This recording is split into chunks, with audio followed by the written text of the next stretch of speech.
ഇന്നത്തെ ഡേറ്റ് എത്രയാണെന്നറിയോ? ഇന്ന് ഓഗസ്റ്റ് മാസം 17 അല്ലേ? അത് ഇംഗ്ലീഷ് കലണ്ടർ പ്രകാരം. നമ്മുടെ മലയാളം കലണ്ടർ പ്രകാരം ഇന്ന് ഒരു പ്രത്യേകതയുള്ള ദിവസമാണ്. യെസ്, ഇന്ന് കൊല്ലവർഷം 1199 നിന്ന് 1200 നമ്മളിങ്ങനെ മിഴി തുറക്കുകയാണ്, അടിവെച്ച് നടന്നു കയറുകയാണ്. അതെ, ഇന്ന് പുതുവർഷമാണ്. ഇന്ന് ചിങ്ങം 1 നമ്മുടെ ഈ പുതിയ വർഷത്തിലെ ആദ്യ മാസം, ആദ്യ ദിവസം, ആദ്യ മോർണിംഗ് ഡ്രൈവ് ആണ് ഇന്ന്. യെസ്, അപ്പൊ എല്ലാവർക്കും ഹൃദ്യമായ പുതുവർഷാശംസകൾ നേരുകയാണ് റേഡിയോ മീഡിയ വില്ലേജ്.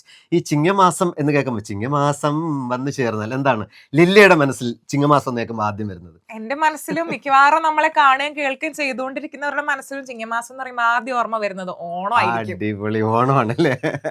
ശരിക്കും കാർഷിക സമ്പൽ സമൃദ്ധിയുടെയൊക്കെ വിളവെടുപ്പ് ഉത്സവത്തിന്റെയൊക്കെ ഒരു വലിയ ഗൃഹാതുരത്വം ഉണർത്തുന്ന മനോഹരമായിട്ടുള്ള സ്മരണകളാണ് ഓണവും ഈ ചിങ്ങം ഒന്നും ഒക്കെ നമ്മുടെ മനസ്സിലേക്ക് കൊണ്ടുവരുന്നത്. പിന്നെ മറ്റൊന്ന്, ചിങ്ങമാസത്തിലാണ് നമ്മൾ എല്ലാ നല്ല കാര്യങ്ങളും ഒക്കെ ചെയ്യാൻ വേണ്ടിയിട്ട് മാറ്റി വെക്കുന്നത്. ശുഭാരംഭത്തിന് വേണ്ടിയുള്ള ഒരു മാസമാണ്, കല്യാണങ്ങളുടെ സീസണാണ്, പുതിയ സംരംഭങ്ങളൊക്കെ തുടങ്ങുന്ന ഒരു സീസണും കൂടെയാണ് ഈ ഒരു ചിങ്ങമാസത്തിന്റെ ഒരു പീരീഡ്. അതെ. പിന്നെ ഏറ്റവും പ്രത്യേകത നിറഞ്ഞ ഒരു കാര്യം, ചിങ്ങം എന്ന് പറയുന്നത് ഇത് നമ്മുടെ കർഷക ദിനം കൂടിയാണ്.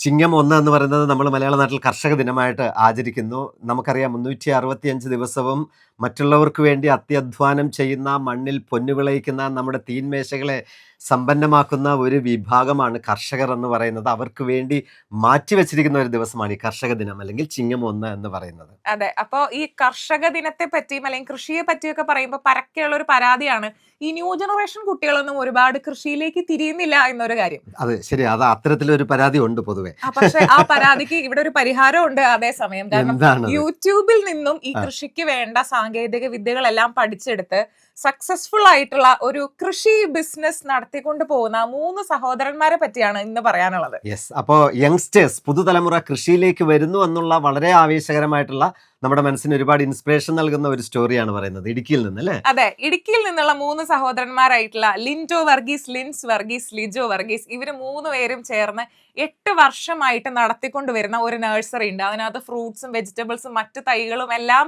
അവര് വിൽക്കുന്നുണ്ട്. സക്സസ്ഫുൾ ആയിട്ടാണ് ഈ ഒരു സംരംഭം അവര് മുന്നോട്ട് കൊണ്ടുപോകുന്നത്. യെസ്, അപ്പോൾ ഇത്തരത്തിൽ പുതിയ തലമുറ കൃഷിയിലേക്ക് ഇറങ്ങി വരട്ടെ എന്ന് നമുക്ക് ആശംസിക്കാം. ഒപ്പം ചിങ്ങം 1 കർഷക ദിനത്തിൽ നമ്മുടെ നാടിനു വേണ്ടി അന്നമൂട്ടുന്ന എല്ലാ കർഷകരെയും നമുക്ക് മനസ്സിലോർക്കാം, അവർക്ക് വേണ്ടി ആശംസകൾ അറിയിക്കാം. ചിങ്ങം 1 എല്ലാ നന്മകളും പ്രിയപ്പെട്ട ശ്രോതാക്കൾക്ക് നേർന്നുകൊണ്ട് നമ്മൾ ആരംഭിക്കുന്നു ഇന്നത്തെ മോർണിംഗ് ഡ്രൈവ്. കൂടെയുള്ളത് RJ വിപിൻ ആൻഡ് ലിലിയ.